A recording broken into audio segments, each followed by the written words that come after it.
Tac. Bonjour tout le monde, bonjour. Bienvenue dans cet épisode 4. On arrête de compter, de toute façon, Pablo m'a dit, on compte pas. De bonus DVD sur le film Magellan, sur l'explorateur Fernão Magalhães. On s'est entraîné un peu à dire en portugais. Donc un film de Lav Diaz, sorti le 31 décembre, juste avant l'année 2026. Et on va commencer très rapidement par un petit topo de qui est Lav Diaz, Pablo. Ouais, peut-être. Ah oui, on présente. Ah oui, ouais. Alors, c'est vrai que nous avons commencé cette émission à 12 environ sur le plateau. Nous sommes plus que 3. Il n'en restera plus que 1 d'ici des émissions. C'est un peu comme l'expédition de Magellan. En fait. Ouais, c'est un peu ça, ouais, peut-être. Les gens meurent les uns après les autres. Ouais, c'est vrai. Donc aujourd'hui, nous sommes avec Pablo. Bonjour. Salut. Pablo. Nous sommes avec Christophe. Bonjour Christophe. Bonjour. Voilà, les cinéphiles solides qui tiennent sur leurs appuis et qui vont voir les films qu'on dit qu'il faut aller voir. Et donc, on va commencer rapidement avec un petit topo du réalisateur. Un petit topo sur le réel. Lav Diaz. Donc, Lav Diaz, cinéaste philippin. Donc, intéressant parce qu'en fait, Lav Diaz, c'est un cinéaste assez connu, disons, dans les milieux du cinéma, un peu de festival et le cinéma d'auteur assez radical, on va dire. C'est un cinéaste qui est connu depuis le début des années 2000, on va dire, mais qui est très peu diffusé pour une raison simple, c'est qu'il fait des films aux durées absolument gargantuesques. Ouais.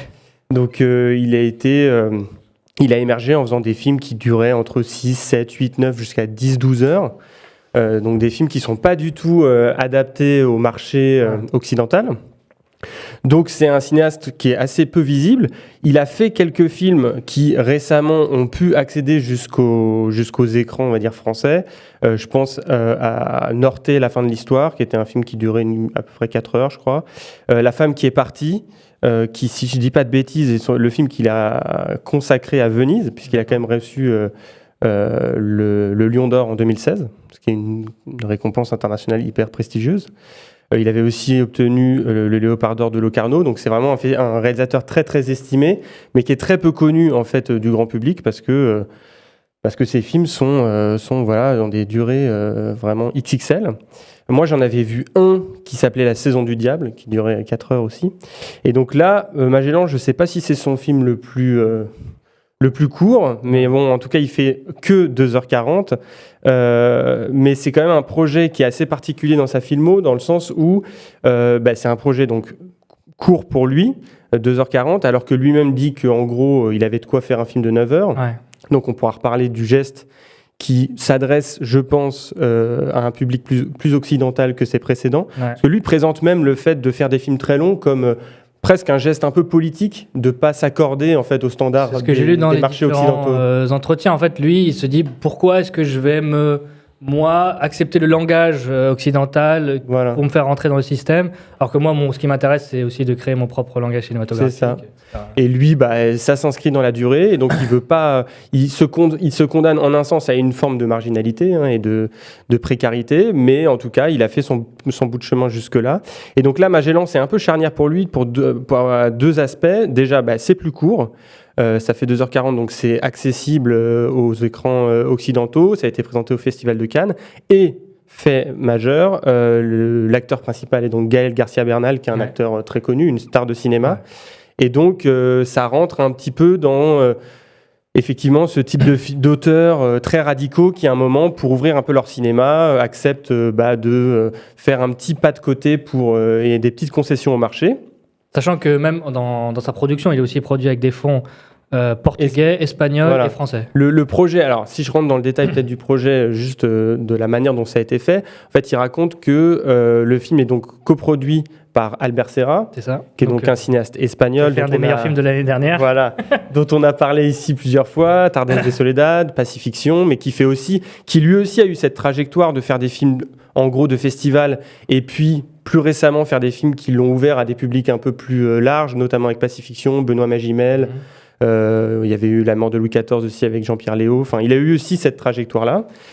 Et donc là, en fait, ce qui s'est passé, ce qu'il raconte, c'est qu'en gros, c'est Albert Serra qui vient voir Lav Diaz après avoir vu un de ses films et qui adore, et qui lui dit qu'est-ce qui pourrait, en gros, faire le pont entre les Philippines et l'Espagne pour qu'on puisse financer un de tes films et pour te diffuser un peu plus à l'international.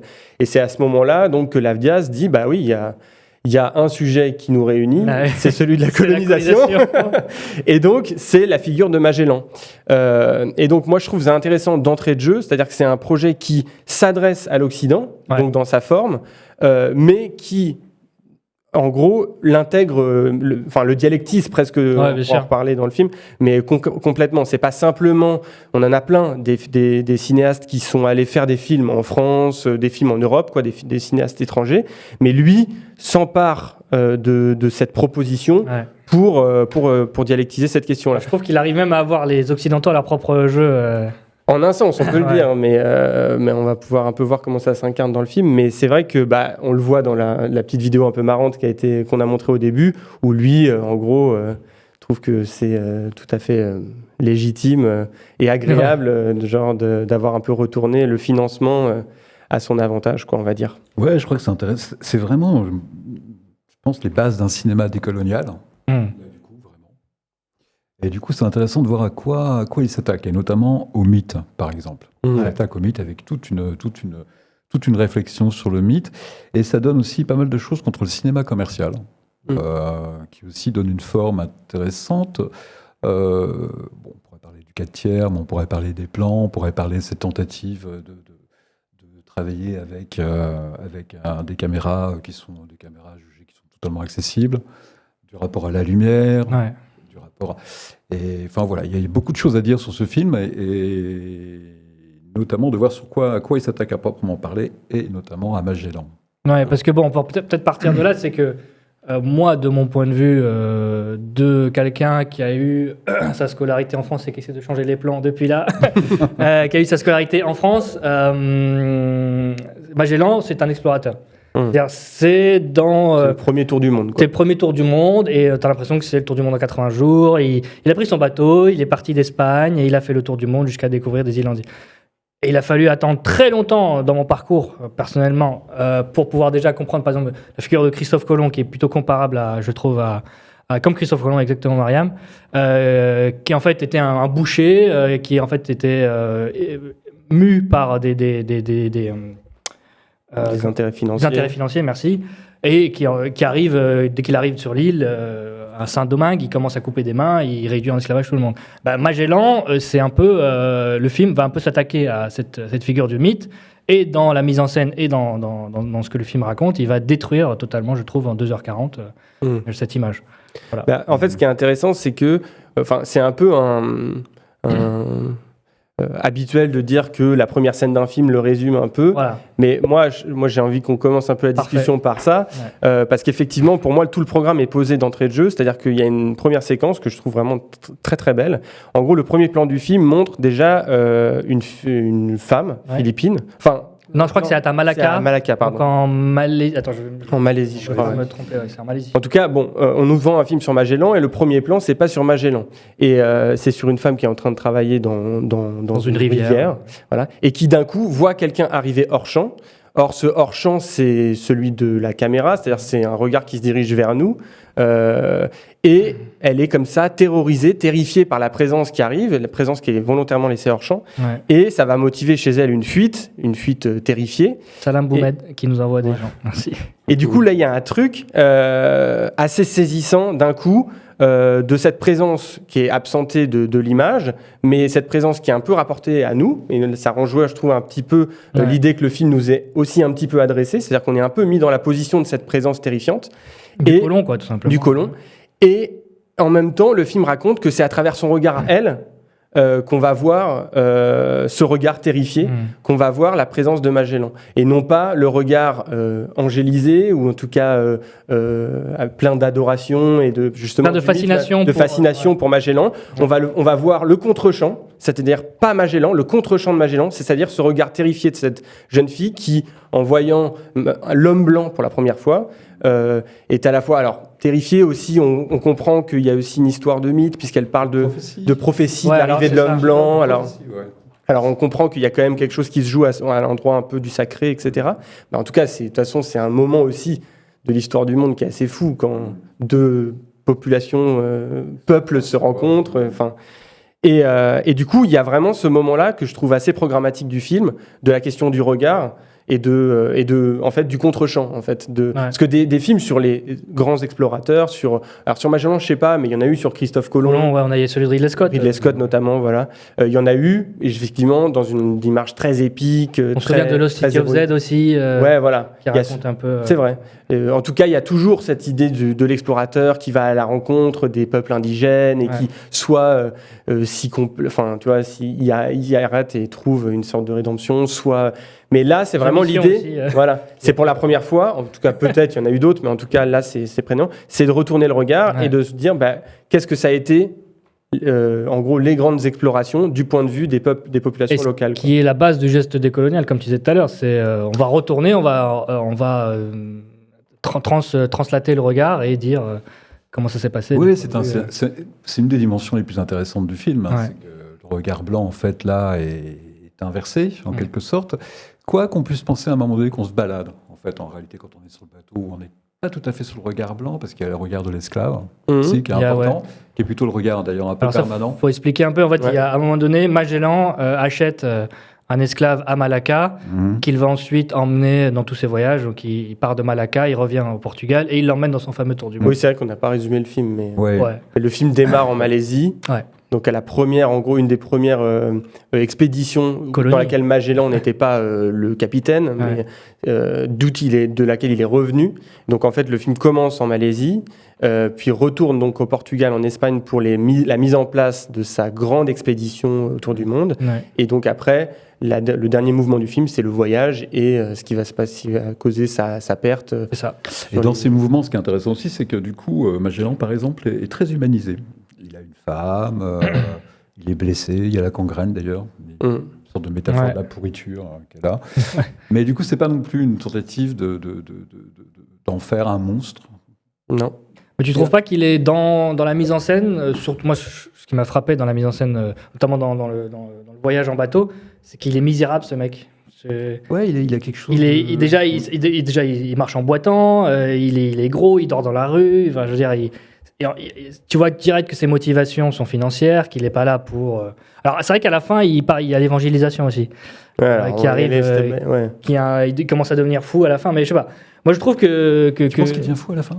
Ah, je ne sais pas. Ouais, peut-être, on pourrait dire qu'il est fou depuis le début, parce que qu'est-ce que tu vas aller faire le tour du monde en bateau Ah, l'argent, les épices. Ouais, c'est ça. Non, mais il y a quand même. C'est vrai qu'à la fin, bon après là, on va peut-être on saute un peu rapide, c'est vrai, pardon. C'est vrai qu'à la fin, il y a quand même quelque chose qui est de l'ordre de la folie, dans le sens où, en tout cas, il se détourne un peu de son objectif premier, puisque l'objectif premier de l'expédition de Magellan, c'est d'aller chercher le clou de girofle, c'est-à-dire d'atteindre l'île aux épices, l'île des Moluques. Ouais. Dans lequel, à l'époque, il fallait le clou de girofle était une sorte de valeur marchande énorme, et donc il fallait. Donc ça donne quand même une réflexion sur le. Moi, je trouve que la religion est très, très présente. Bon, évidemment, il s'agit d'une colonisation, donc d'une évangélisation, mais il y a aussi cette idée, par exemple, de comparaison entre le. Alors, après, j'ai regardé Santo Nino, et je ne sais plus qui d'ailleurs. Cette espèce qui est une effigie. Ouais. Une effigie du. Parce qu'en fait, il faut raconter ça aussi. Pendant tout le voyage, il transporte une sorte de statue de petit Jésus, en fait, c'est ça. Qui va opposer, en fait, voilà, je ne sais pas comment les appeler, aux fétiches. Aux idoles. Locales. Et d'ailleurs, dont on ne voit pas très bien, en quelque sorte, il y a une sorte d'égalité. Je veux dire, on brûle les idoles, on impose celle-ci. Et en fait, dans l'histoire des Philippines, paraît-il, ça a participé vraiment de l'évangélisation, parce qu'on lui prête un miracle. Donc on a toute une réflexion sur la colonisation, en fait, aussi au travers de la religion, que je trouve particulièrement intéressante et un peu omniprésente pendant tout le film. Ouais. Mais ce qui est intéressant avec le rapport, la religion dans le film, c'est que c'est très ambigu. Tu sais jamais si c'est vraiment un outil ou s'ils y croient vraiment. Parce qu'en fait, il y a quand même quelque chose de fort que j'ai noté dans le film, l'imposition du christianisme, l'évangélisation fait de toi tout de suite un coupable. C'est-à-dire, tu es un pêcheur, donc tu dois tout ce qui t'arrive est de ta faute. Ce qui est très pratique quand même pour une idéologie coloniale. Je sais pas ce que tu en penses, mais Oui, mais on pourrait dire moi, j'ai pensé à Charles de Foucault. Charles de Foucault, par exemple, pense que ce qui a raté dans la colonisation du Maroc, notamment, c'est l'absence d'évangélisation, l'échec de l'évangélisation. Ça semble complètement, c'est un continuum, hein, une situation indispensable à la colonisation, l'évangélisation étant très très liée. Mais il y a aussi une critique de la religion. Il y a une chose étonnante, notamment ce capitaine de navire qui est exécuté pour relations homosexuelles. Ah oui, à un moment, donc pendant le voyage. C'est quand même une scène assez étonnante, ouais. Là où qui concerne pratiquement que des blancs. Et donc il y a aussi une réflexion sur la violence de la religion qui est intéressante, j'ai trouvé. Enfin, qui était là. Je n'ai pas très bien su pourquoi cette scène était importante ou pourquoi elle figurait dans le film. Après, c'est pratique aussi parce que ça permet à Magellan de squeezer tout le reste, tous ses concurrents aussi. C'est que à chaque fois, Magellan se sert de la religion pour dominer, pour éliminer ses adversaires. Il essaye de corrompre le prêtre qui est sur le bateau pour qu'il lui balance les mutins. Qui refuse et qui du coup est abandonné. Mais en même temps, il y a une scène qui m'a marqué, c'est la fameuse scène où ils vont clore le contrat le contrat qui va lancer l'expédition de Magellan pour faire son tour du monde. Tu as l'archevêque qui représente l'Église, tu as Magellan l'explorateur et tu as la banque. Et donc dans cette scène-là, tu vois vraiment les trois bases du capitalisme européen qui se mettent d'accord, qui signent un contrat pour envoyer Magellan coloniser le reste du monde. Cette scène, je trouve qu'elle raconte tout. En plus, le cadrage fait que la mise en scène, ils sont tous un peu dans leur bureau un peu misérable, etc. Enfin, moi, ça m'a... Après, alors moi, je dis ça, enfin, je le recommande aussi, mais c'est vrai que j'ai regardé donc aussi une série Arte sur Magellan, qui est, je trouve, plutôt un bon complément du film. Très long aussi. Trois épisodes. Voilà, qui dure plus long que le film. Plus long que le film, bah ouais. 4 épisodes de 50 minutes, mais c'est assez intéressant quand même de le voir, je trouve, après le film, parce que ça recontextualise certains événements. Et par exemple,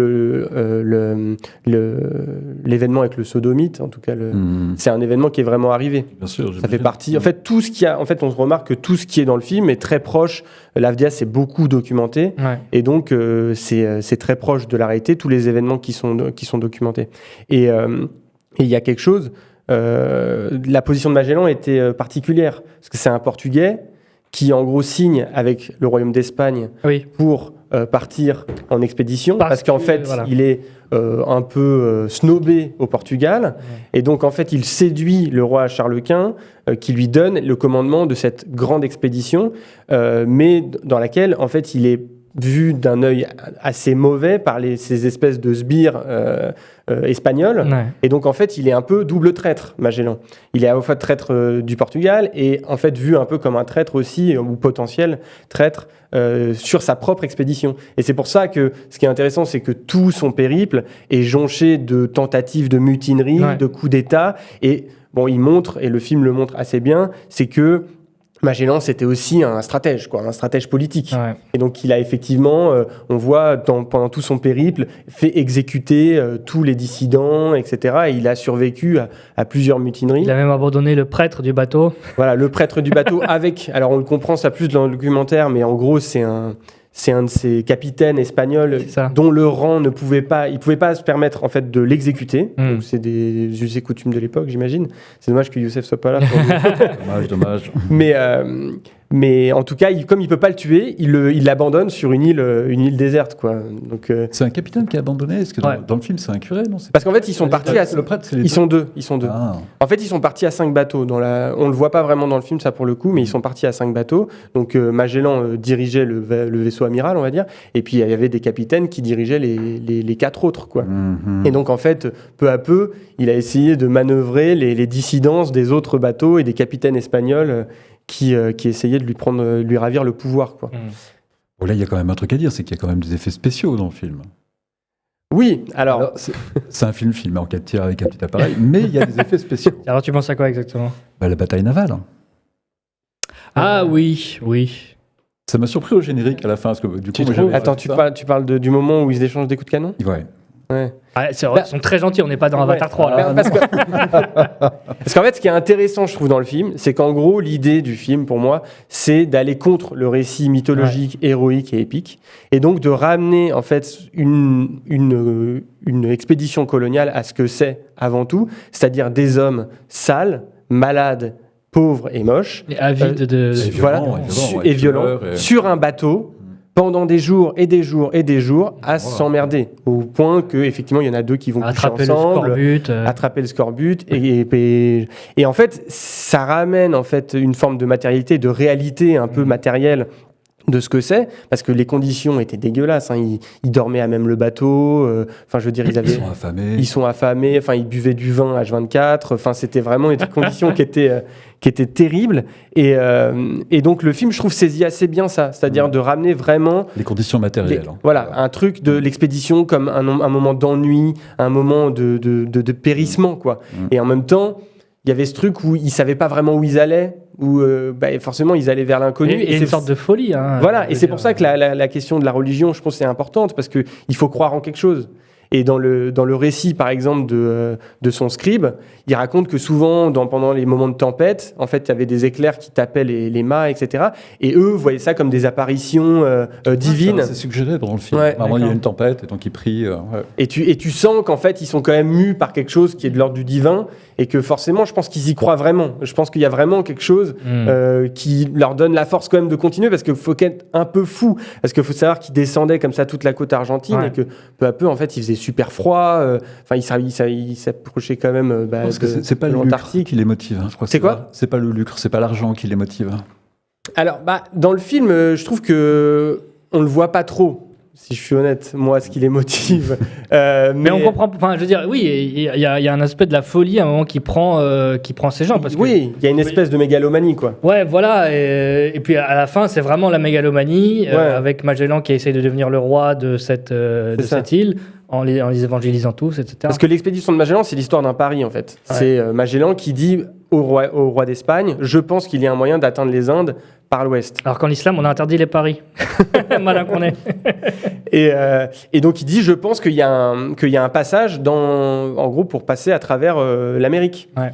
Et donc, en fait, le truc, c'est qu'il prend ce risque-là, Magellan, mais en fait, lui, il joue un peu sa vie, en fait, en quelque sorte, et donc, lui, il peut pas faire demi-tour. Oui, parce qu'en fait, il faut aussi dire que, oui, on en parlait d'ailleurs, Magellan, il est un peu au bout de sa carrière, là, et ce voyage est censé le relancer. Voilà. Parce qu'en fait, il faut aussi rappeler que le contexte de l'époque, c'était que c'était compliqué pour les Espagnols ou les Portugais, je ne sais plus, de faire le tour de l'Afrique parce qu'en fait, il y avait tous les concurrents commerciaux, autant les Espagnols, les Portugais que les Arabes, les Indiens, les Chinois. Et du coup, passer de l'autre côté, en fait, c'était trouver une nouvelle route et permettre à leur... Et puis, parce qu'en gros, à l'époque, tu avais si j'ai bien compris, tu avais le royaume du Portugal et le royaume d'Espagne qui s'étaient en gros partagé la planète. Au calme. Voilà. C'est ça, avec une... Et donc, en fait, le pari de Magellan, c'est de dire que les îles Moluques, qui hébergent donc le fameux clou de girofle, est du côté espagnol du monde. Sauf qu'en fait, toute l'Afrique était le côté en fait portugais. Donc, ils ne pouvaient pas naviguer sur les eaux portugaises de risque de se faire attraper. Ouais. Et donc, en fait, Magellan va voir le roi d'Espagne en disant « Je pense qu'on peut atteindre les îles Moluques de l'autre côté, par le côté espagnol. » quoi. Donc, en fait, c'est un pari qui se révélera après coup, en fait, raté, puisque après sa mort, l'expédition de Magellan va atteindre les îles Moluques sans lui, et ils se rendront compte qu'en fait les îles Moluques est du côté portugais. Donc de toute façon tout est un échec, mais bon, il trouvera quand même le passage donc dans le fameux détroit de Magellan pour passer le continent américain. Mais ce qui est intéressant, je trouve, pour en revenir au film, c'est que je trouve que ce qui l'oppose formellement un peu, c'est la fixité en fait. C'est de ce pari en fait de prendre ce motif de l'expédition, donc vraiment l'idée du mouvement par excellence. Et d'ailleurs, j'ai pas vu le film de Ridley Scott, mais je pense que tous ces films un peu d'expédition, c'est l'idée du mouvement, comment on explore le territoire, comment on va le traverser, la vitesse, etc. Et lui, il oppose à ça vraiment la fixité du cadre, une espèce de rigidité formelle qui passe par des cadres absolument somptueux. Il faut quand même qu'on parle de la picturalité du film. C'est un film extrêmement pictural qui procède vraiment par tableau. Ouais, à plusieurs moments, littéralement par tableau. Il y a plusieurs moments, on dirait des tableaux de la Renaissance. Beaucoup penser au Caravage avec des lumières très très basses. Il faut un peu deviner les formes, etc. On pense notamment à la scène qui est au bord de l'eau avec tous les cadavres, etc. Là, c'est vraiment une scène. Ouais, il y a une picturalité qui est vraiment très impressionnante quand on connaît en plus les conditions avec lesquelles ça a été fait. Donc un GH7 qui est une petite caméra. Et lumière naturelle. Et lumière naturelle. Parce qu'en fait, il y a aussi cette espèce d'aspect qui est typique des tableaux, c'est ce travail sur la lumière qui vient toujours en fait avec une fenêtre qui éclaire toujours du même endroit. Et je ne pense pas, à ma connaissance, peut-être à la bougie à l'intérieur à un moment donné. Je ne pense pas que l'appareil soit. Enfin bref, la question de la lumière est une question vraiment intéressante. C'est un gros travail. Et la question du 4 tiers, je me suis posé la question parce que. Ouais, ça apporte de la picturalité aussi, le cadre un peu carré. C'est aussi le premier cadre, c'est le premier format du cinéma. C'est aussi, je pense qu'il y a comme une volonté de revenir à un cinéma. Ah, c'est intéressant ce que tu dis. Oui, excuse-moi, je te coupe après. Non, il y a cette volonté en fait de revenir à cette idée de décoloniser le cinéma, que je trouve moi, particulièrement intéressante, et notamment se servir de ce petit appareil où Diaz raconte que ça lui permet de payer mieux tous les gens qui sont sur le tournage. Et d'ailleurs, c'est assez frappant quand on voit en fait tourner comme ça avec un GH2 après la liste des gens qui ont participé au film. C'est une liste très très longue. C'est un très très long générique de fin qui est mis en place. Et donc, cette idée de décoloniser le cinéma est vraiment... c'est un bon point de départ pour penser, je pense, une nouvelle dynamique du cinéma qu'on cherche un peu, qu'on furette comme ça, on regarde. Est-ce que tu penses pas que ça peut être aussi lié au sujet? Alors, je pense pas qu'on peut tirer des généralités en disant le 4 tiers, c'est pour filmer ça. Mais lui, dans l'entretien, il dit moi, je voulais filmer aussi le péché originel des Philippines, qui est Magellan, en fait. Parce que Magellan est pour lui le péché originel des Philippines. Et donc, revenir au 4 tiers, c'est aussi revenir en même temps aux racines du cinéma, donc aux racines de. Je sais pas, je dis ça comme ça. Peut-être, mais je me suis beaucoup posé la question parce que c'est un cadre qui est assez chouette, qui fait vraiment image, mais c'est quand même un cadre qui sur des grands paysages comme ça. Après, c'est ce que, en fait, j'ai aussi pensé au fait que je trouve qu'on voyait encore mieux la disparité entre les environnements occidentaux et les environnements philippins indigènes. C'est-à-dire, les occidentaux sont filmés dans leur bureau, misérables. À un moment, il y a la scène, le fameux le bal là. En fait, le bal, on dirait que c'est une pièce de 9 mètres carrés, ils sont dans un appartement parisien. Moi, je me suis demandé si c'était pas un défaut. Au début, je me suis posé la question. Quand j'ai vu les premières images, je les ai trouvées assez cheap. En fait, en réalité, il y a 3 personnes dans le cadre, on dirait que c'est très théâtral. Il y a 3 personnes, le cadre, c'est un 4 tiers. Bon, là où les scènes sur la plage, dans la jungle, c'est autre chose. Tout de suite, même si c'est en 4 tiers, ça t'ouvre tout de suite. Et les personnages ne sont pas écrasés. Moi, je me souviens vraiment du plan de Magellan dans son bateau tenant le petit Jésus parce qu'il y a une tempête là. Tu vois toute la misérabilité du truc, il est enfermé dans sa cale et tout. Je sais pas, peut-être que c'était aussi pour mieux voir la disparité entre les deux populations. Moi, j'ai l'impression que le 4 tiers, ça marche, ça procède vraiment de la picturalité du film. Parce que j'ai l'impression que le film, en fait, avance par... au-delà même de la picturalité visuelle, c'est le chef-op de Albert Serra, on l'a pas dit, mais Arthur Tort, je crois, qui est vraiment un chef-op exceptionnel, parce que entre ça, Tardès des Soledad, Pacifiction, le gars est quand même très solide. Il a accompagné Lavdiaz qui est cadreur aussi. Lavdiaz, il a un sens du cadre qui est exceptionnel. Voilà. D'ailleurs, c'est marrant parce qu'en entretien, il dit, excuse-moi de te couper. Vas-y. Il dit que, on lui pose la question pourquoi vous recourez souvent au plan fixe et tout. Il fait peut-être que c'est parce que je suis flemmard, mais j'aime bien. Non, mais parce que aussi il ramène. Vous parliez de théâtralité. Voilà. Il y a un sens. Lui, on dit souvent, oui, l'unité du cinéma, c'est la scène. Ouais. Chez lui, c'est le plan. Ouais. C'est-à-dire que il procède beaucoup par plan séquence. C'est-à-dire, il a dans l'idée que le cadre doit intégrer toute l'action. Alors, excuse-moi, il y a Rim le mage qui dit, vous m'avez perdu la picturalité. Est-ce que tu peux peut-être picturalité, de l'ordre des tableaux, de l'art pictural, vraiment de la peinture, tableaux de la Renaissance. Tu vas chercher le Caravage, n'importe quoi. Il va chercher des contrastes, des effets de lumière et des compositions. C'est extrêmement composé.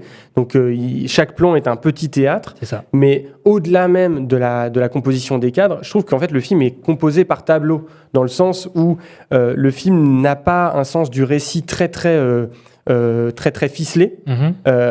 D'ailleurs, il dit qu'il a de quoi faire un film de 9 heures, et je pense qu'il a une version en fait de 9 heures qui est scénaristiquement beaucoup plus ficelée. Là, je pense qu'il y a un truc un peu par événement, quoi. Il procède par événement, un peu par bloc, comme ça.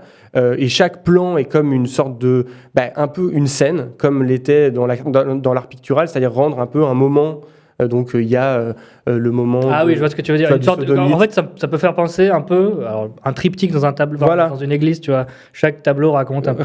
Peu une scène, et donc je trouve qu'on avance comme ça, de manière assez méthodique, Ouais. et sans forcément, il faut le dire, genre je trouve qu'on est parfois un petit peu perdu quand même dans l'histoire, on va dire, dans même les conflits d'intérêts, tu vois, tout ce qui...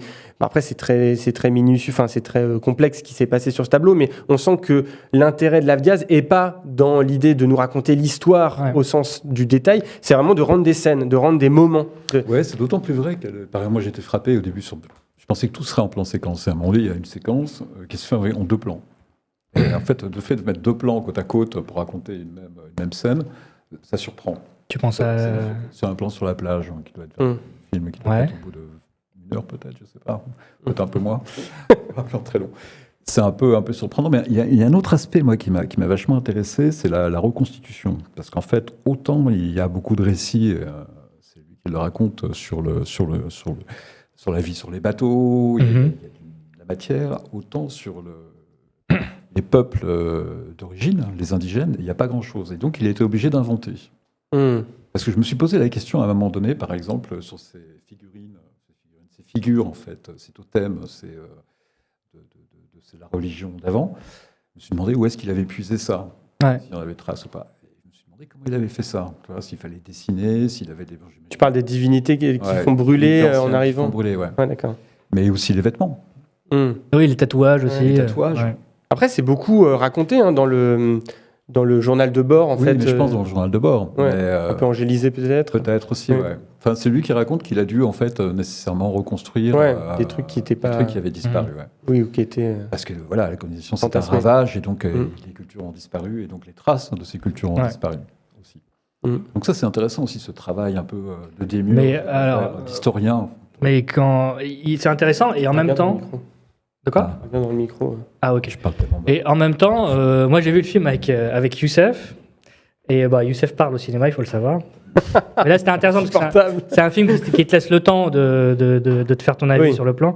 Donc c'était intéressant. Et en fait, ce qu'on s'est dit aussi, c'est que ce film, malgré qu'il se passe en 1512, c'est ça, vraiment début du XVIe siècle. 519. Début du XVIe siècle, quoi. C'est aussi des images de la colonisation qui perdurent toujours aujourd'hui. Je m'explique, dans le plan, il y a un plan qui nous a marqué avec Youssef. C'est le moment où on a les mères qui transportent leurs enfants, qui ont, je crois, le scorbut, je sais plus.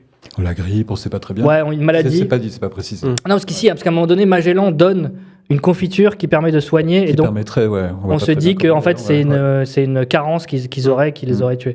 Et par exemple, du coup, ça nous, en voyant des mères qui portent leurs enfants dans des linceuls blancs, qui les jettent à la mer, Youssef m'a dit, on dirait Gaza aujourd'hui, quoi. Et du coup, ce film-là aussi te donne, te reconstitue un peu la colonisation comme elle aura pu avoir lieu autant en Amérique du Sud, autant en Afrique, autant comme elle a lieu aujourd'hui en Palestine. Voilà, les Blancs arrivent et tout de suite, les femmes et les enfants et les hommes sont tous massacrés. Surtout en plus là, c'était la maladie. Enfin bref. Oui, en fait, ça ramène aussi ce truc aussi de... Ils partent pour des ambitions commerciales. Ils accostent donc en Philippines, un territoire qui n'a jamais été accosté par les Européens. Et leur premier réflexe, c'est vraiment de vouloir imposer leur culture, leur vision du monde. C'est vraiment le réflexe premier qui d'ailleurs les détourne de leur ambition première, qui était une ambition commerciale, d'aller chercher le clou de girofle. C'est vraiment, ils sont complètement pris d'une sorte d'hubris. Oui, c'est vrai. Voilà. Et donc, le premier réflexe de Magellan, c'est donc l'évangélisation, c'est donc de ramener la bonne parole et de tous les convertir. Et c'est ce qui va donc causer sa perte. Bon, c'est pas un film qu'on peut trop spoiler puisqu'on sait que Magellan est mort. Mais disons qu'il est mort aussi à cause de ça, quoi. C'est très vrai, c'est qu'il a été dépassé par son ambition commerciale. Il aurait été un capitaliste droit dans ses bottes. C'est ça. Mais en fait, non, il était plus occidental que capitaliste. C'est ça. Et du coup, il a voulu imposer sa religion. Oui, parce que faut dire qu'il est mort aussi parce que les indigènes se sont révoltés, les Philippins, et ils se sont révoltés parce que Magellan a voulu en tout cas c'est montré dans le film comme ça, je ne sais pas si c'est la réalité, parce qu'il a commencé à brûler leurs idoles, donc leurs ancêtres, leurs idoles, on ne sait pas vraiment si c'est des divinités ou leurs ancêtres, je ne sais pas. Et que à ce moment-là c'était trop.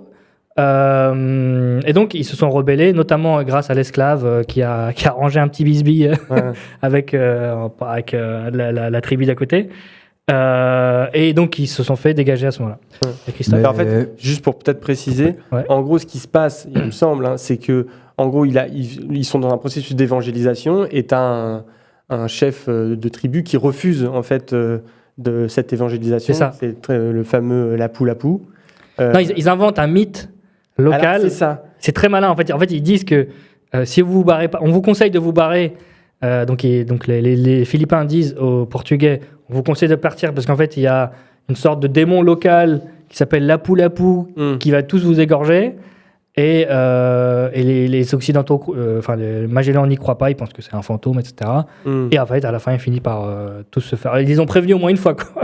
C'est ça. Mais en tout cas, dans le récit, disons officiel, Lapu-Lapu, c'est un chef de tribu qui a refusé de se faire évangéliser. D'accord. Ok. Mais qui n'existe pas, d'après. En fait, c'est vrai que dans le film, il y a un doute. Lui dit qu'il n'existe pas. Dans le documentaire, ils disent qu'il existe. Il existe.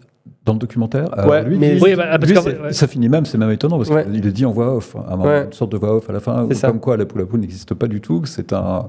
Et pour qu'il le précise, c'est une vraie question. Pour que tu précises ça dans un film comme celui-ci, dans une sorte de voix off, non, en fait. D'après lui, ses travaux, il n'a pas trouvé trace de l'existence d'après ses recherches. Ce qui donne un peu la puissance de ce cinéma qui dit à un moment donné qu'il refait l'histoire. Et ça, c'est l'histoire du mythe. Ce serait un mythe, participe en fait de cette construction mythique. Oui, il y a peut-être là aussi une dimension un peu. Alors, bon, je m'aventure sur des terrains que je connais pas très très bien, mais disons que, en tout cas, ce qu'on peut dire, c'est que dans le documentaire Arte, Lapu-Lapu est en gros un chef de tribu qui se rebelle contre l'évangélisation et qui, dans un combat, genre en gros, tue Magellan. Et en fait, effectivement, le geste du film, ce serait de dire qu'en gros, c'est un espèce de mythe et qu'il y a une dimension beaucoup plus maligne en fait de la part des populations locales d'avoir en fait entourloupé Magellan. Il parle de la paresse des historiens. Hein. C'est pour ça que c'est dommage que Youssef soit pas là. Lui, il parle vraiment de la paresse des historiens. Non, mais Youssef, je pense qu'il a. Je pense pas qu'il soit si versé ça parce qu'il m'a raconté. Il m'a dit qu'en fait, la vraie histoire, selon lui, et je pense que c'est la version que tu as, c'était que l'esclave de Magellan a pactisé avec un chef de tribu de Nil d'à côté et pour massacrer Magellan et être lui libre à la fin. Alors ça, dans le documentaire, c'est encore après. C'est après la mort de Magellan. Ah oui, d'accord, ok. C'est-à-dire qu'en après, je vais pas. Oui, c'est vrai qu'on est beaucoup sur le documentaire. Non, mais là, c'est sur en gros les faits en tout cas officiels. C'est qu'après, qui est assez intéressant, hein, mais qui est en gros après la mort de Magellan, en gros l'esclave devait retrouver sa liberté. C'était le testament de Magellan qui avait, dans sa bonne grâce, rendu sa liberté à son esclave après sa mort et qui devait pas être entre guillemets récupéré par un autre. Ah oui, c'est ça. Voilà. Et en fait, à sa mort, les Européens ont dit non, tu restes un esclave. Et du coup, lui s'est rebellé contre, en gros, organiser un espèce de piège avec des populations locales pour tuer, en gros, une grande partie de l'expédition. En tout cas, je regardais là un petit peu sur la situation des Philippines maintenant, et c'est quand même fou quand tu penses à ce film. C'est fort en transition. Ouais.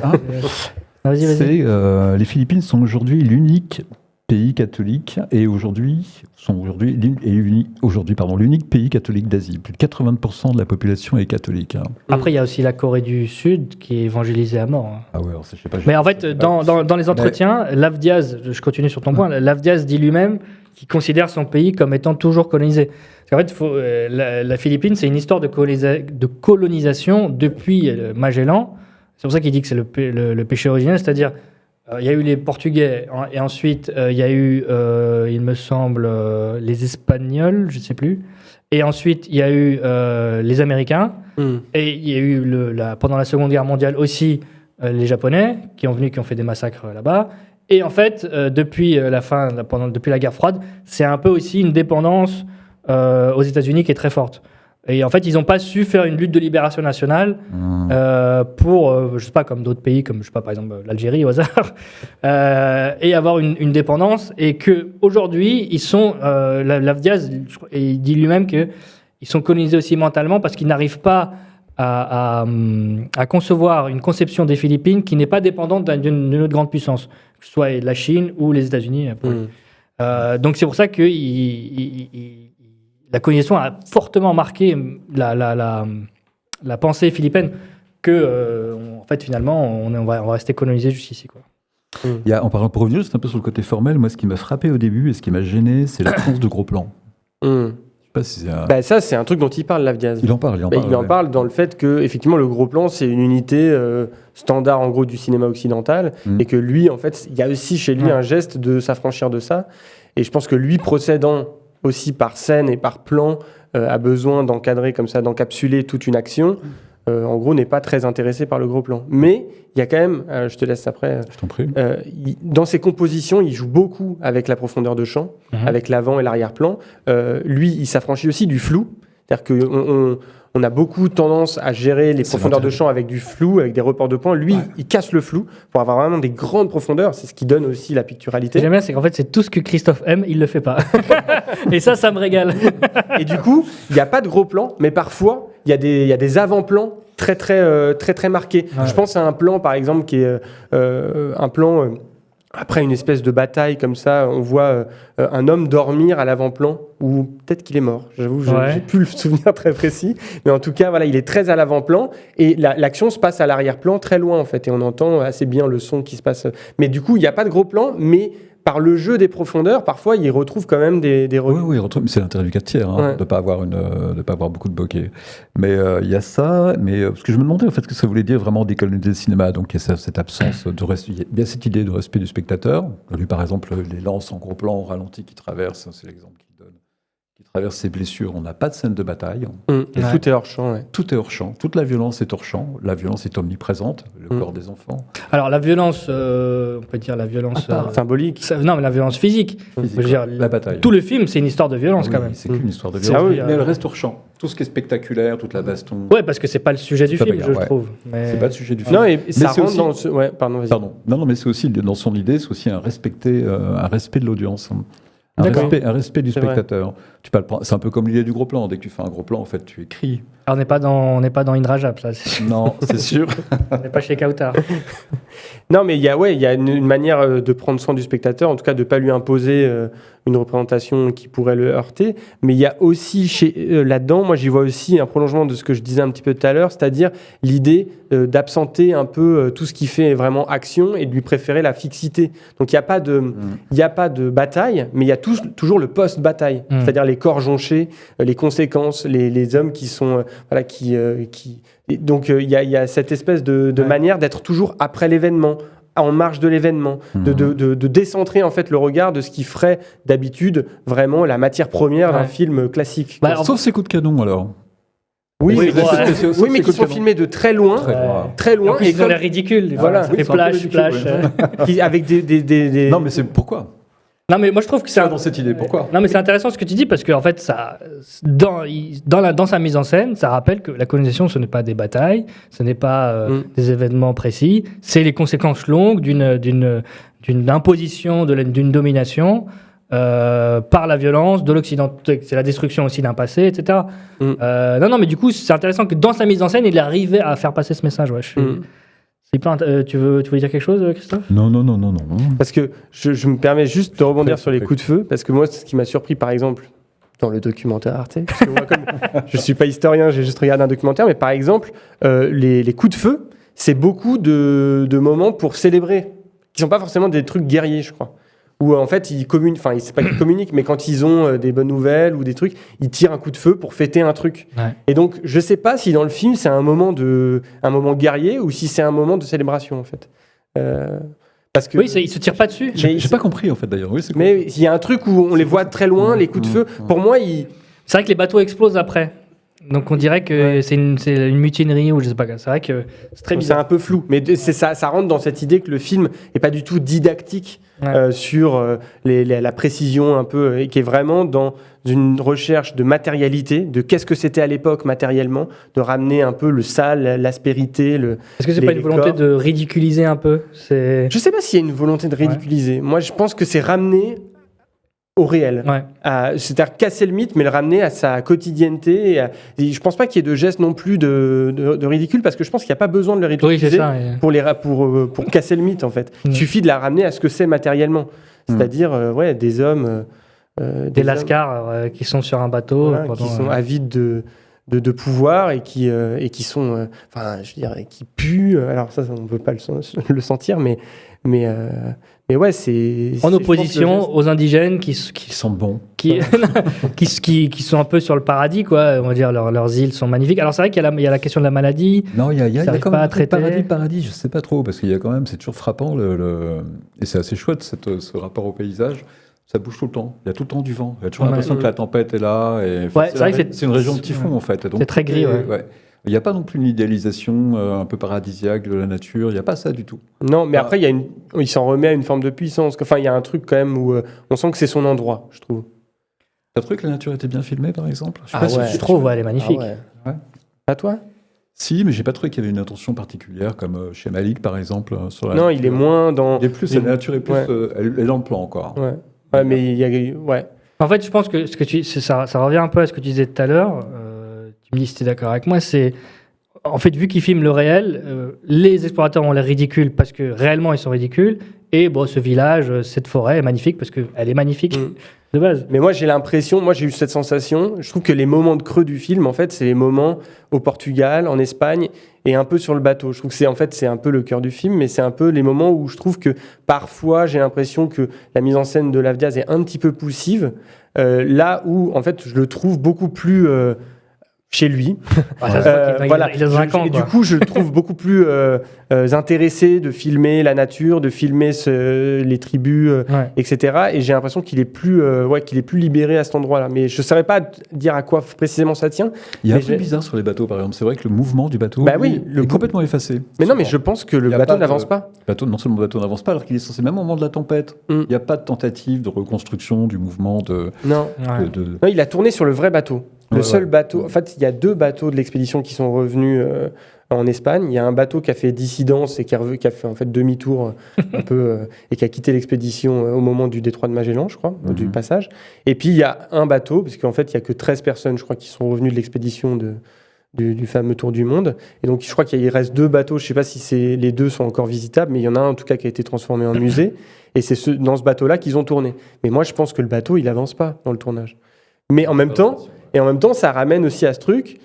Par exemple, le bateau de Magellan, il avançait entre, je crois, maximum 20 km/h. Donc c'est extrêmement lent. Pour faire des Donc en fait, milliers de kilomètres. Je le vois aussi dans une perspective, tu vois, de ramener aussi la vérité. C'est-à-dire, c'est extrêmement lent. C'est pas du tout la vision américaine du bateau qui fend la mer et tu vois, et le vent. Non, c'est extrêmement lent. C'est vrai que ça avance pas à pas. pas. C'est pas épique. Je veux dire, voilà, on a en tête, je sais pas si vous vous souvenez du film Master and Commander à l'autre bout du monde. Complètement. Ce genre de truc. Ouais. Alors je pense qu'il y a des trucs épiques et d'ailleurs qu'il absente du film, je pense un peu volontairement dans sa démarche. Mais en tout cas, voilà, par exemple le mouvement du bateau. Moi, j'étais surpris à la sortie du film en me disant on dirait qu'il avance pas. Et en même temps, quand je me renseigne, je me rends compte que, en fait, il avance quasiment pas. C'est comme faire le tour du monde en vélo quand même. 20 km/h, c'est. Il y a un truc épique. À un moment, c'est que je pense c'est le moment où il passe par le détroit de Magellan. Où il y a la tempête là qui dure vraiment longtemps, sauf qu'en fait dans un film hollywoodien où les gars ils courent partout, ils font larguer les amarres, ils balancent ça court partout comme dans un Pirate des Caraïbes quoi. En fait là non, ils sont par terre, ils attendent, ils prient pour que ça se passe bien, tout simplement. On n'a pas parlé des questions géopolitiques, mais plusieurs fois il est question de l'islam. Ah ouais, alors ça c'est un des éléments qui m'a le plus surpris dans le film. C'est donc il y a sauf si tu voulais introduire. Non, pas du tout. En fait, il y a une scène où on voit donc ce qui semble être un officier supérieur de Magellan. Donc ça c'est dans le premier acte du film quand ils sont encore à Malacca, où l'officier supérieur dit nous devons bloquer l'avancée de l'islam parce qu'ils sont en Malaisie. On sait qu'il y a un sultan pas loin qui leur fait la guerre aussi. Et voilà, il parle, il faut bloquer l'avancée de l'islam et tu peux pas entendre ça sans penser à ce qui se passe aujourd'hui. C'est quand même complètement fou. Donc j'ai cherché un peu là quand tu m'en as parlé parce que c'est vrai que ça m'a frappé cette histoire. Je sais plus comment ça s'appelle. Albuquerque. Ouais. En fait, ce sont des citations presque pas modifiées. Ouais. Il y a ce souci de véracité, en tout cas, qui est plutôt intéressante. Et après, il y a autre chose là, c'est pompé un peu sur les discours du réalisateur, mais En gros, lui pense qu'il n'y a pas eu d'évolution de notre humanité. C'est-à-dire qu'en fait, quand tu vois le film, en gros, nous n'aurions presque pas changé. Bah, Ça semble assez... Ça se défend. ça se défend. Oui, il y a d'idées. On pourrait même défendre l'idée qu'on s'est un peu empiré sur certains aspects, je sais pas. Mais bon, en tout cas, quand on voit le kidnapping de Maduro, je sais pas si on est vraiment dans une... Oui, c'est vrai que Perspective très c'est différente. ce que je disais tout à l'heure, c'est que ce film-là, c'est aussi l'image de la colonisation dans tous les mondes, dans le monde entier. 500 ans plus tard, rien n'a changé. En fait, 500 ans plus tard, juste tout s'est modernisé, tout s'est optimisé, quoi. C'est-à-dire qu'aujourd'hui, Maduro, on le capture en 24 heures. Bon, Pour du pétrole. Pour du pétrole. Oui, alors qu'avant, c'était pour les épices. Voilà. Ouais, finalement.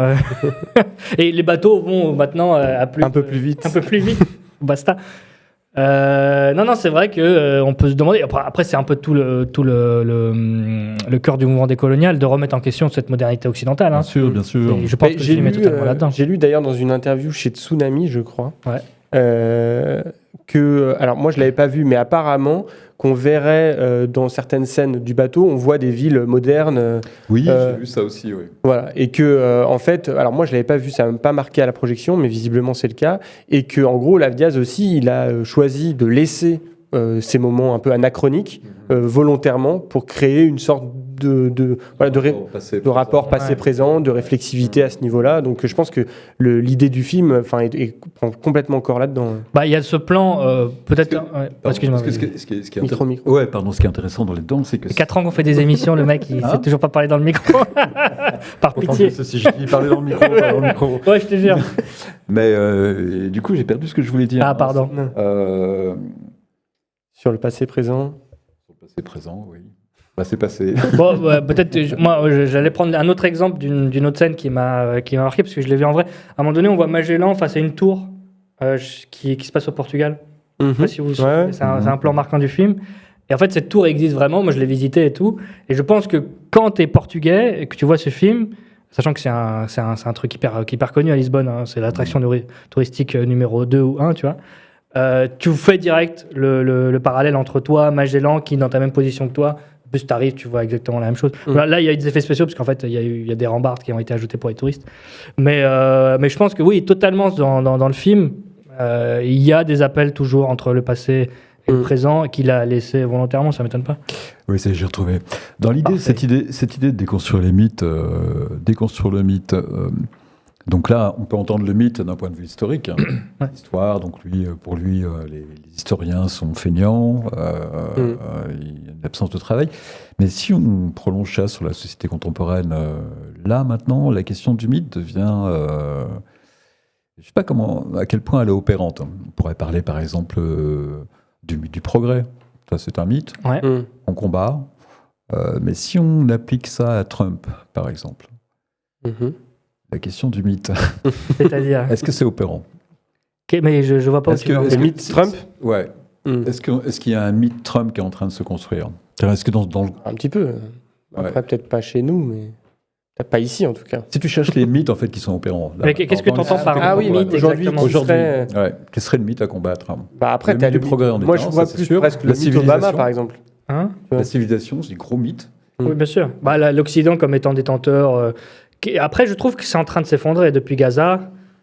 Tout ce truc de l'Occident, protecteur de la démocratie, c'est ça, etc., est en train de s'effondrer petit à petit. La République, un mythe. Le droit international. Non, mais c'est intéressant de réfléchir en termes de... Non, je suis d'accord. Ouais. J'ai pas bossé le sujet là. Non, mais c'est les récits fondateurs de l'Occident qui sont en train de totalement s'effondrer. Oui, mais là, par exemple, quand lui parle de mythes, si on parle... les mythes sont aussi attachés aux personnes, là en l'occurrence.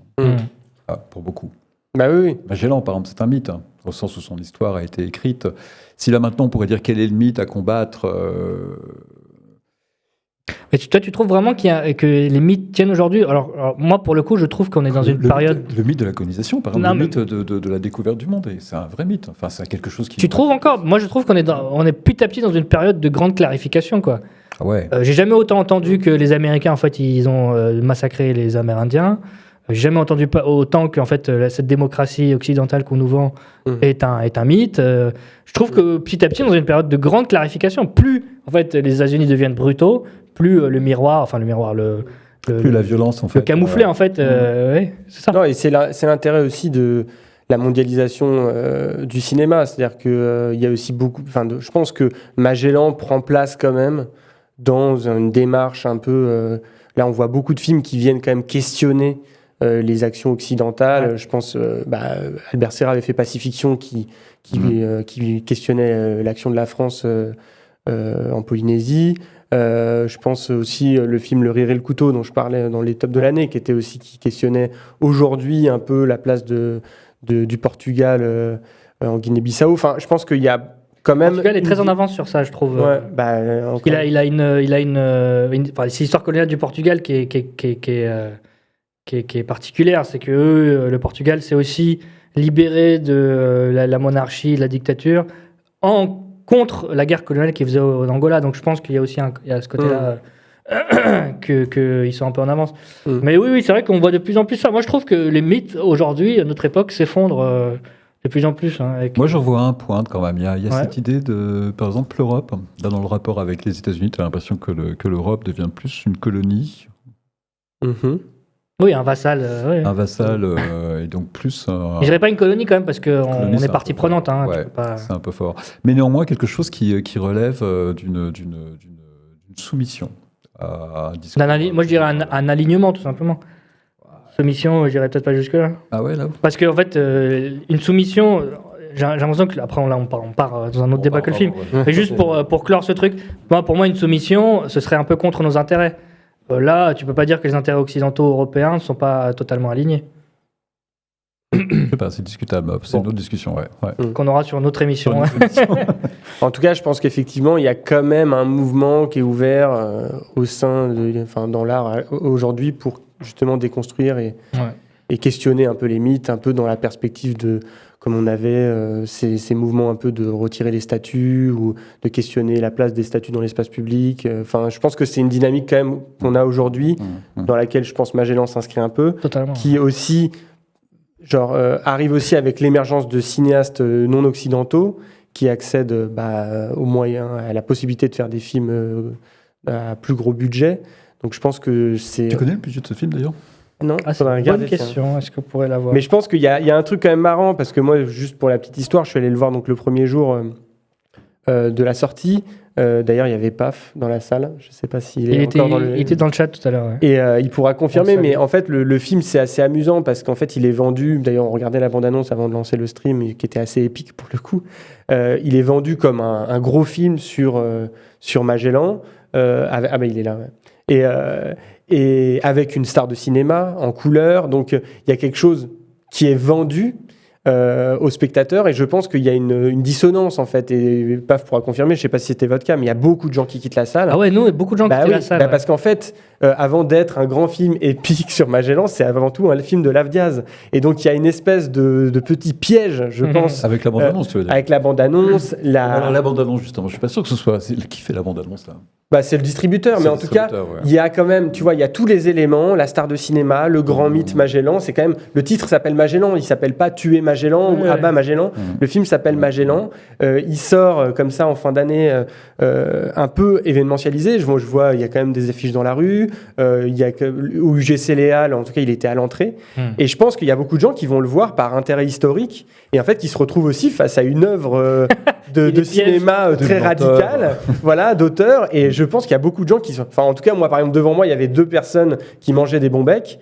J'ai vite compris qu'ils n'avaient pas compris où est-ce qu'ils étaient. Ils pensaient d'être un... C'est vrai que quand tu regardes la bande-annonce, tu penses que ça va être Napoléon de Ridley Scott. Oui, c'est ça. Et au moins 6-7 dans notre salle, minimum. Parce que moi, autour de moi, en tout cas, il y en a les 2 personnes à ma droite, à ma gauche sont parties. Les 2 personnes devant moi. Et je pense que... Je pense que ça, faut aussi le dire. Peut-être, ça va peut-être donner envie à des gens dans le chat d'aller voir le film, ce serait bien.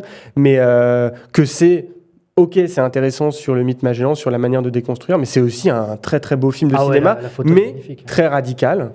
C'est un cinéma très lent, qui s'inscrit dans la durée des plans, dans aussi quelque chose de très climatique. Il y a une attention qui est portée au son aussi, sur les bruits de la forêt, sur l'eau, sur le vent. Parce qu'en fait, il y a une tentative de reconstitution vraiment de ce que pouvait être la période. Ce qui rend le film vachement intéressant, notamment sur la bande-son.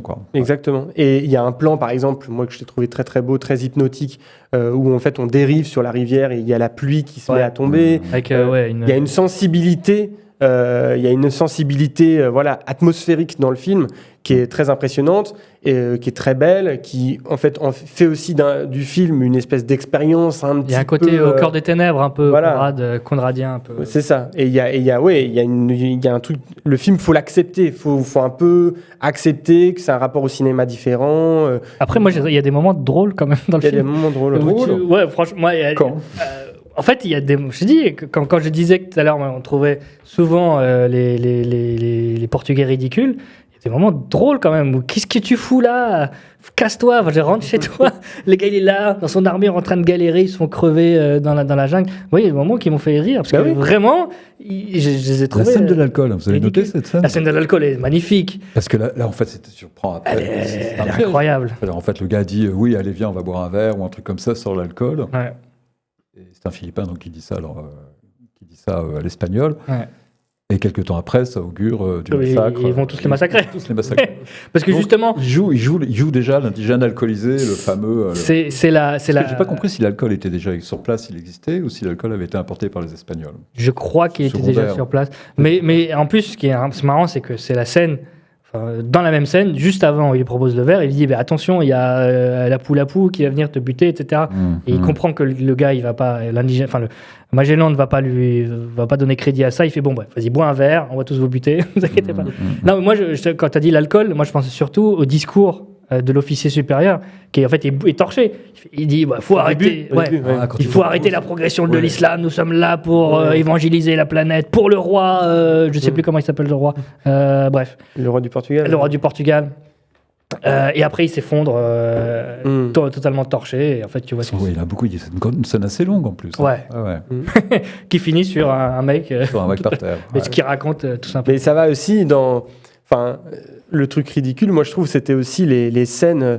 En fait, c'est de ramener, comme il utilise beaucoup de plans larges qui contiennent toute l'action, que mine de rien, il a assez peu de moyens. Par exemple, toutes les scènes un peu guerrières, c'est vraiment ramené aussi à genre ces 4-5 mecs qui progressent dans la jungle, tu vois, et qui sont là avec leur dégaine un petit peu ridicule quand même, de vieux soldats. Et ça ramène aussi à un truc très. Avec leurs grosses armures, ils sont tous, ils n'arrivent pas à marcher dans la jungle. C'est pas du tout adapté. Quand il arrive à un moment, il y en a 2-3 qui sont quasi morts. Il doit les relever. Enfin, il y a un sens comme ça de la matérialité des choses qui ramène aussi à quelque chose d'un peu comique, quoi. Oui, parce que je me suis posé pas mal la question, tu sais, de pourquoi en fait il filmait les scènes de bataille, les corps. C'est très esthétique ce plan. C'est un des plans de la bataille, les corps dans l'eau.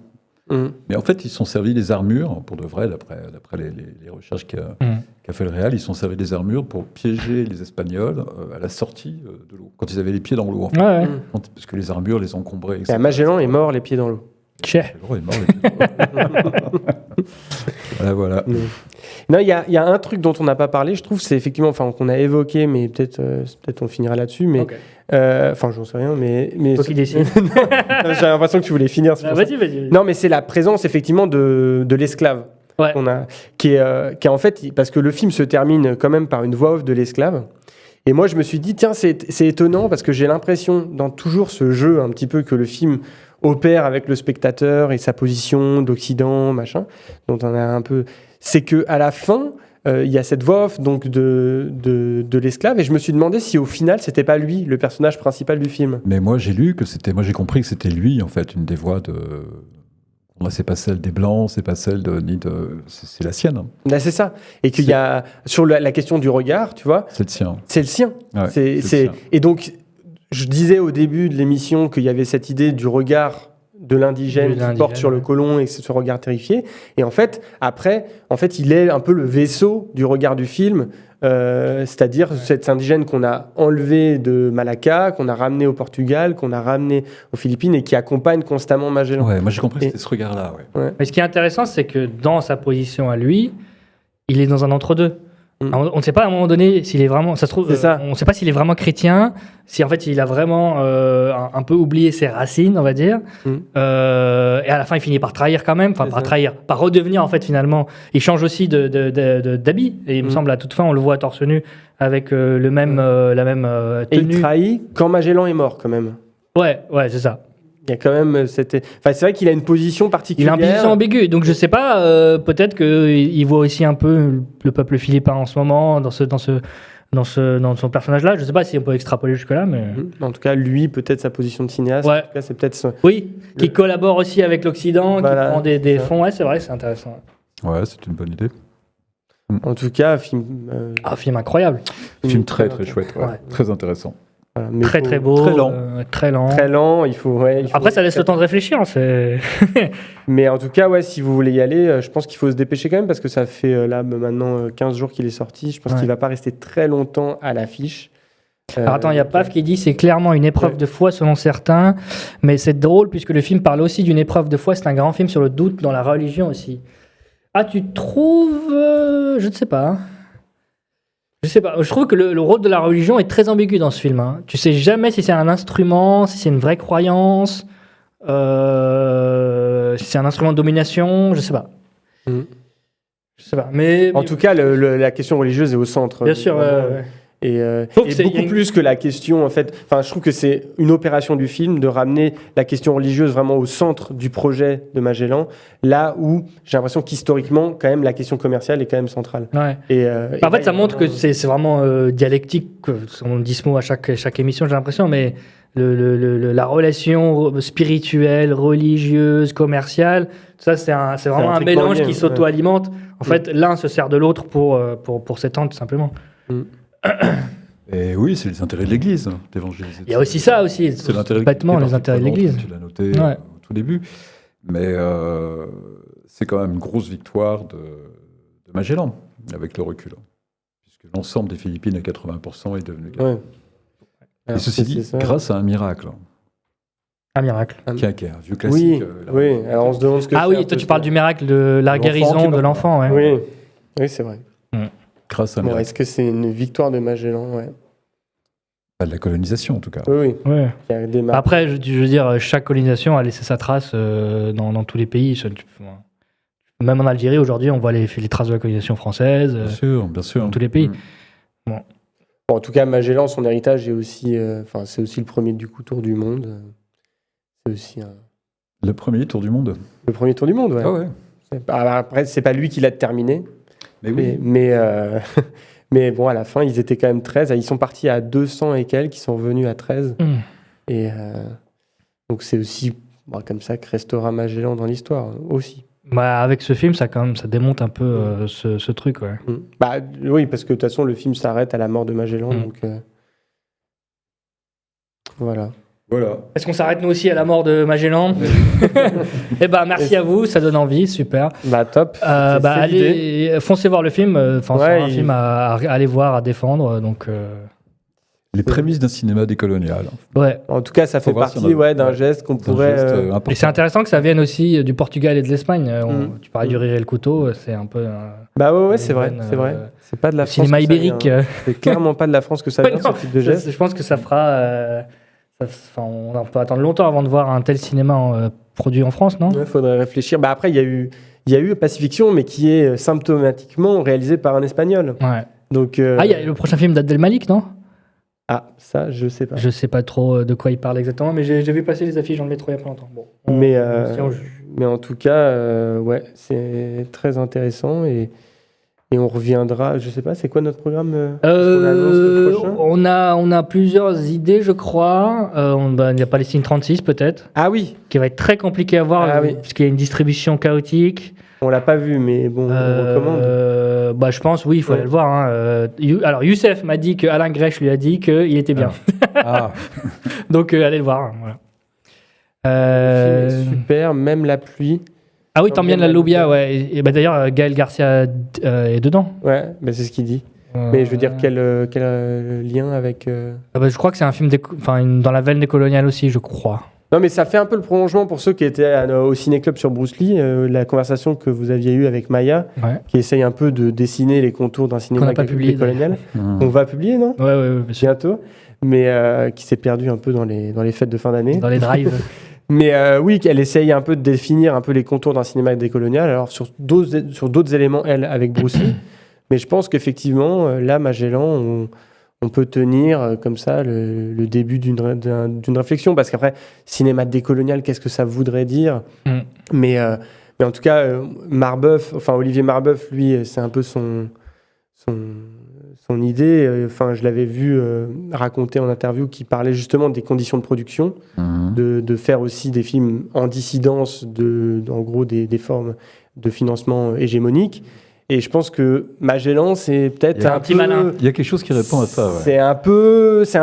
À la fois, on est complètement dans le réseau de financement classique, mais avec une arrière-pensée, avec quelque chose, avec un projet qui est peut-être un peu plus détournement. Donc, ce serait intéressant de savoir ce qu'on pense. Même quelqu'un comme Olivier Marbeuf. Du côté de la production, même avec des prouesses, caméra bon marché, caméra qui valent rien pour un film qui fait de l'image, et pas n'importe laquelle. Cette idée aussi de se libérer de la lumière, cette idée aussi de faire travailler, faire gagner plus d'argent à l'équipe, d'agrandir. Cette idée de tout simplement avoir des plans fixes. C'est quand même un vieux truc. Non, mais je veux dire, c'est contre la grandiloquence, etc. Tu vois. Ouais, ce refus des gros plans, cette idée de. Par exemple, il y a une image qui m'a frappé, c'est de la nudité aussi. La nudité. La nudité. C'est le mec qui change totalement. C'est un film Ce qui m'a choqué, c'est à quel point c'était nul. La merde. Non, la nudité des Indiens, au départ. Enfin, des indigènes. Ah oui. Ouais. Comme frontalité sur la nudité, c'est devenu assez rare au cinéma. En tout cas, on l'a bien vendu pour Mariam, au moins, on aura gagné ça. Parfait. Mariam va y aller. Merci à tous. RDV au prochain épisode qui devrait arriver d'ici 2-3 semaines. Hein. Espérons que cette fois on soit 12 comme sur le. Et on reparlera de cinéma du coup, enfin pas nous, mais c'est quoi, c'est jeudi ? Ah oui, alors jeudi, jeudi, le retour du duo Louisa Emmanuel Burdeau. Grand duo. Louisa Yousfi, Emmanuel Burdeau. Est-ce que ce serait la décolonisation de la série cette fois ? Je ne sais pas.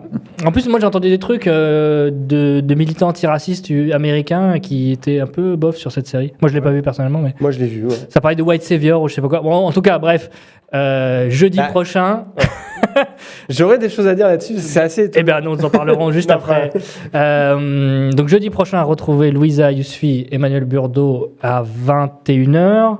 Après une émission sur la religion avec notamment Alain Grèche. Sacré programme, je dis. Donc voilà, sur la série Pluribus. Voilà. C'est une sacrée période. Vince Gilligan. Ouais, là, la semaine prochaine, on a beaucoup d'émissions. Hein. Ouais. Voilà, merci à tous. Ciao. Bonne soirée. Bonne soirée. Change de scène. Tu coupes d'ici ?